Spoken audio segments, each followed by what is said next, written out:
It is indeed a pleasure to stand before you this evening to present myself as the ideal candidate for the post of Guild President 2011-2012. Reading for mediation studies as a post-grad student, I have read for a BSc in psychology with a minor in sociology.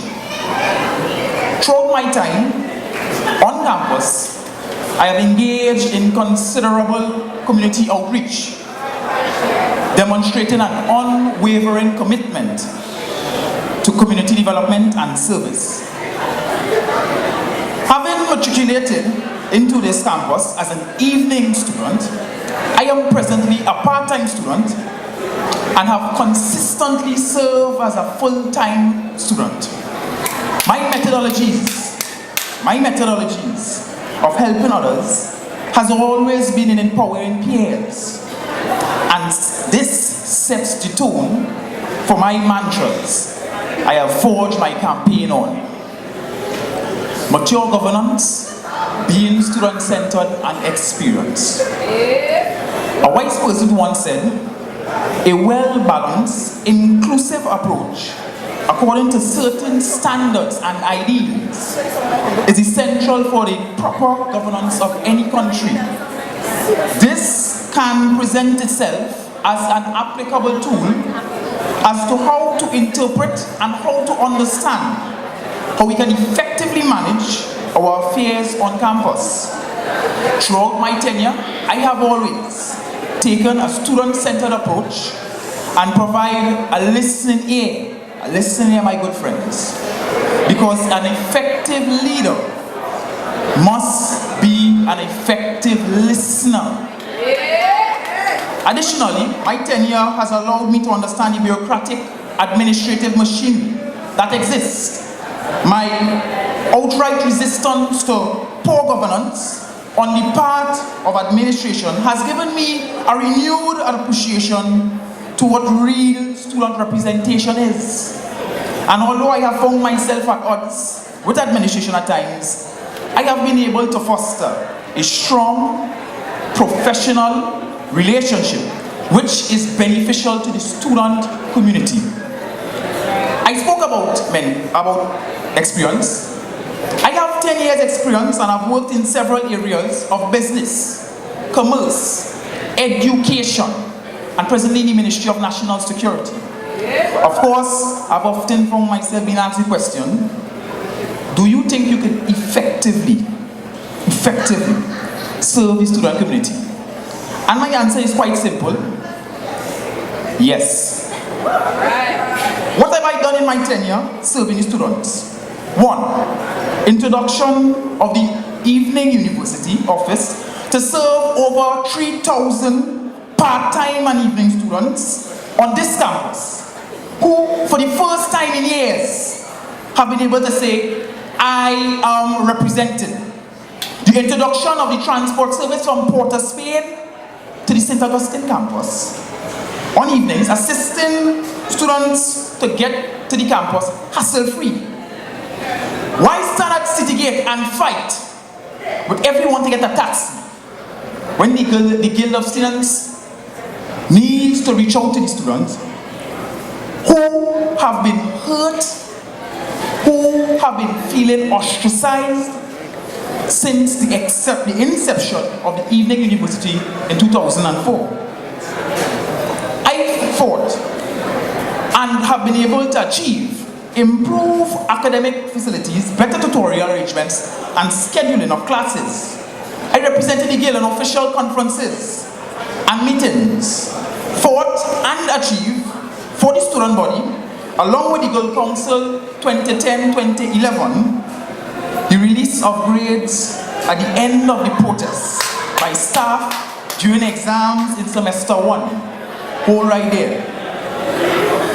You have come here tonight to find out who you want to vote for president. Will it be me or one of my esteemed colleagues?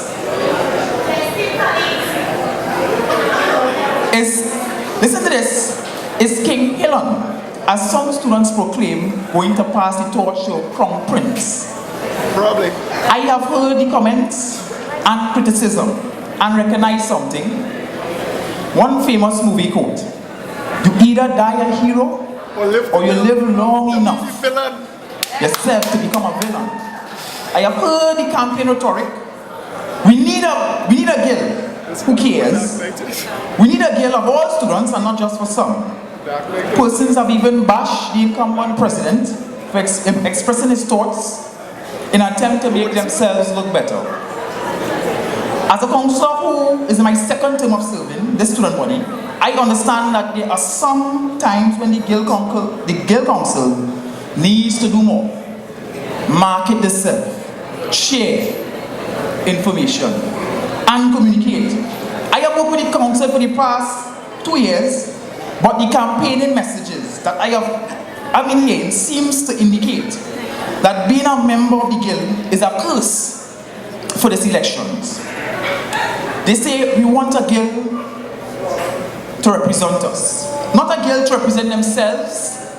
Well, ladies and gentlemen, let us not forget that when the guild has been called upon in the past, I have been one of those few councillors who answered the call.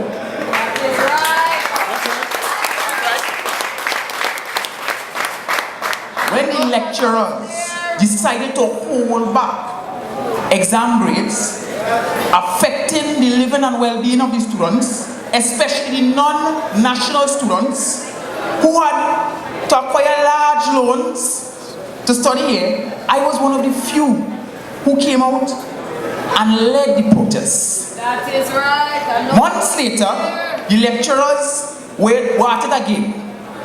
And this time the lecturers were not attending lectures and threatening not to release exam papers. Once again, I was one of the few students that parked PBY 6542, my personal vehicle, in front of the back gate in a show of protest to the situation that violated the fundamental rights of the student body. No, because I didn't lean upon it. Listen to me, I was charged, almost detained, and to some extent face arrest, but still I did this for the students in the face of adversity. In the face of adversity. 5 days later, the students were free. Free of the bondage of an oppressive and unfair system. Many of you will know that the Public Services Association, the OWTU, and other unions are still clamoring for the increases of percentage offered to their wages. Yet, the UWI St. Augustine, following the sacrifice of your Guild of Students and lecturers, were able to settle for 5%, the only association in the country to have done so. Is it a sign of an uncaring guild? No, never. Is the sacrifice of a few for the many not a firm showing of the duty of care we must all have to all members of the student population? Ask them again. Ladies and gentlemen, many may seek to say, in light of all these facts, we don't care, that we have grown and become villains. But I'm here in spite and despite that adversary. I stand before you humble, willing, proven, and ready. I have nothing more to offer but my track record of success and service, my experience, my ability to listen, my progressiveness, and a truly genuine heart. My plans are practical, they are possible, and they reflect a duty of care unprecedented in student governance.